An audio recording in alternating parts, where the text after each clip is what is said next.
Hello, this is Shel Spivey. I want to give you an update on the Church of Entrada. Before I show the progress on the church, I want to review the chronology of events that got us to where we are today. Much of this information is included in prior updates, but I think it would be beneficial to review the summary. About a year and a half ago, the people of Entrada demolished the old church and started construction of a new one. They had limited funds to get this done, but thanks to the generosity of the resident of the village, much of the initial materials were furnished. This enabled the church superstructure to be erected. As I shared previously, several events happened that were devastating to the community. Events such as El Niño's impact on coastal Ecuador, the price of oil dropping to less than $40 a barrel, and then the final blow was struck when the earthquake hit last April. Even though the earthquake did little damage to the southern coast, the effects on tourism has been devastating.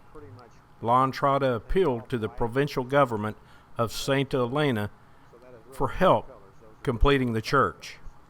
They agreed to contribute over $79,000. That's good and bad because when they made this contribution, they took over the management of the project. One of the first things they did was to inform us that the glass at the front of the church was going to be eliminated. There was a meeting of the communal council with representatives from Santa Elena as well as a contractor. They told us there was no money for the glass and there would be no more discussion. The meeting got a little bit heated. I told them that eliminating the glass was not an option and the front of the church was going to be glass. As a final act of desperation, I told them that God wanted the front of that church to be glass. Initially, they looked at me like I was crazy, but their position seemed to soften, and they said if you come up with $12,000, the glass would be included in the project. I had to sign a promise that the money would be paid. That's when we opened up the U-Carrying account. So far, we've raised $10,000 for the glass. We also knew that there were other items that we needed to complete the church. The single largest items were the pews. There were several left from the old church, but they were not in very good condition. As I mentioned in a prior post, it was important that the church be an attraction for destination weddings. The village has no money for upkeep of the church, and the revenue provided by weddings can help assure that there are adequate funds to keep the church in pristine condition. The objective was to also make the church so beautiful that people would come from all over Ecuador and beyond to worship in the church and see the beautiful view of the Pacific. In planning for this, we looked at many beach destination wedding venues all around the Pacific and the Caribbean.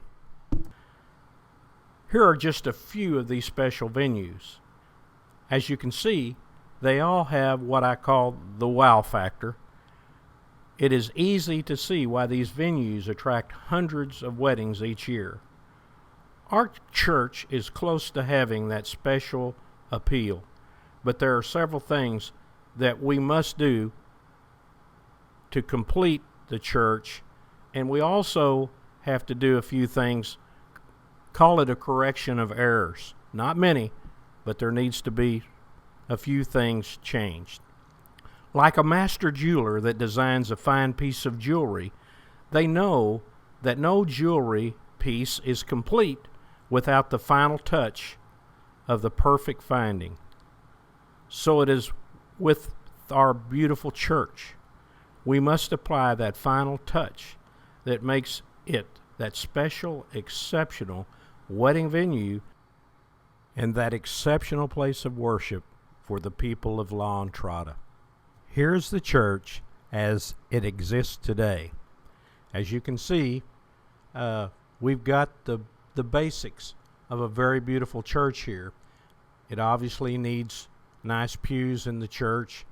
And again, we are working on getting the bids for those. They will be white, and they will go from side to side, 16 across both sides and 20 rows deep. So that looks good. The real negative that I spoke to you about is when the contractor put in the windows for some strange reason, and we had no input.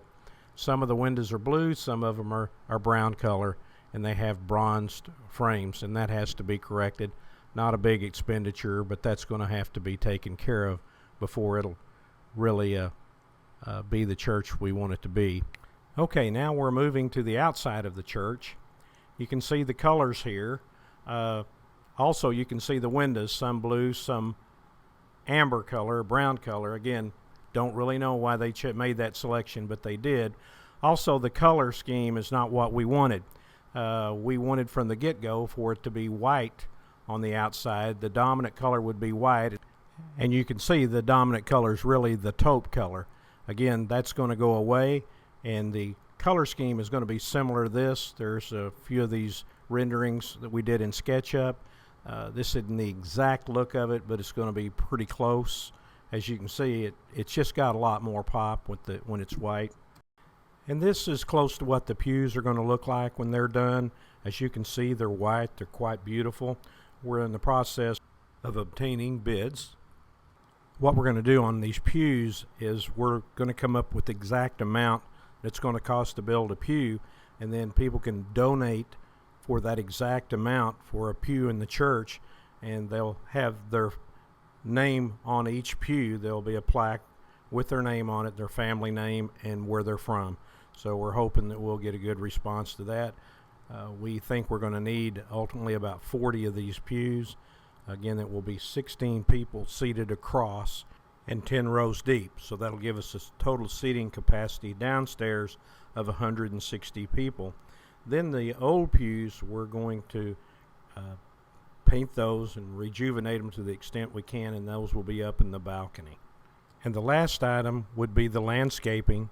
We're fortunate we have an expat that's down here from Canada, and she works in landscape design, so she's going to help us do a landscape design for the church property. And so we'll get to work on that here in the next few days also.